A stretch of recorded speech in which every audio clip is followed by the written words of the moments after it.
A very good evening, everybody, fellow Toastmaster, member, friends, and guests.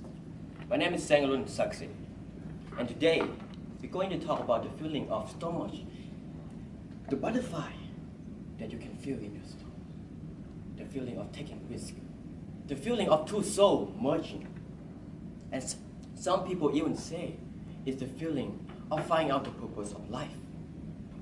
Ladies and gentlemen, Valentine's Day is just around the corner. Today, we're going to talk about love and the symbolic depth. You think about the past, you think about now. Throughout the history, our mankind, trying really hard to express their feeling, to express their thought, especially their love. You think about all the great artists, the art of painting, like the great Da Vinci, the art of writing, the legendary Shakespeare, and the art of speaking, Toastmasters.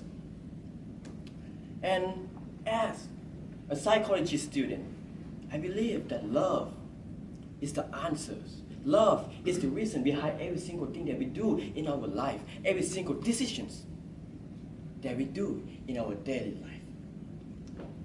The modern philosopher, Jason Seawood, he said, when you fall in love, it's like looking at the suns. You're staring at the suns, and instead of blinding you, it's illuminate you, and all of a sudden you can see. And I totally agree with the idea. I think it's fascinating. I think it's amazing. But again, when you think about it, isn't looking at the sun will hurt your eyes? You look, the longer you look, you're gonna hurt your eye. And yes, it's true.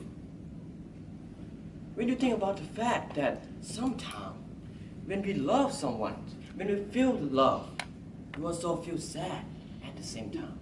There's a sadness in that ecstasy of love. Beautiful things sometimes can make us a little sad. Beautiful things can make us sad. Yeah, that's true. Love and sadness. Love and melancholy is the two things that interrelated. It's the two things that go the same direction, that go together. And why is that?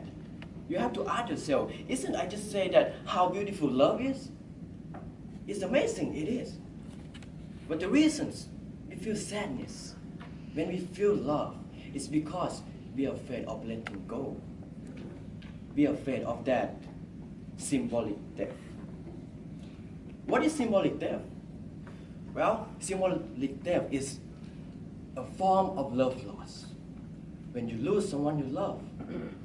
When you break up with someone, you feel the promise of eternity. When you break up with someone, you feel the promise of forever. When you feel the promise of as long as you two are together, everything is possible. But now you're experiencing the symbolic death. Because she used to be there, but now she's not. It used to be you too, but now it is not. It's sad, but it's the truth. How could it be? How could it be when once we were us and now we are not? You experience the symbolic death, like I say. Now it's different. You think about the old photo vintage Instagram, or the video, or the ticket you keep. Everything that you did together, every single place that you went together, and you have to think about the fact now she's not. She used to be a part of you, and now she is not. She is gone, and she take away that part with you. You feel the emptiness. You feel that something is missing inside of you. You think about all the memory that's still inside your head. And all the reflection of her right inside and in front of your eyes. You can see her. But she's not here anymore. She's gone. How could it be? How could it be so? Again, once we were us, but now we are not. It's all because of symbolic death.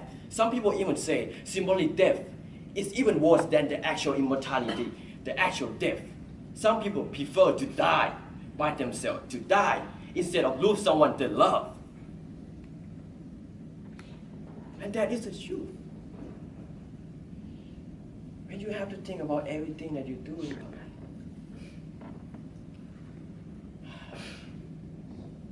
But again, it's the same thing as impermanent. Same thing as you have to face the immortality. But the question here is not to what to do with life. The question is, how can one of us, any of us here, respond to that situation? How can one respond to that? When you have to admit to yourself that, hey, she's not here anymore. When you still feel the touch on and underneath your skin, how can we respond to this? How can we respond to the fact that impermanent immortality is a real thing? I think the answer to that question is the same thing as the purpose of life. The answer to that question is the Holy Grail. How can we do? I say to you, the way we answer the question, the way human answer that question is by taking the actions.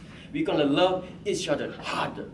We're going to hold and squeeze your loved one tighter and say, I will not let go. You will look at each other eye inside the soul of your loved one and say, I will extend this forever.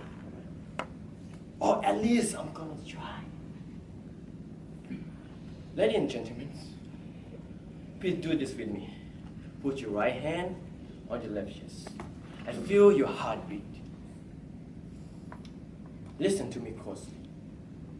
Love is a romantic solution to the problem of death. And life should be lived to the point of tear. So I say to you, fall in love or die trying. Thank you.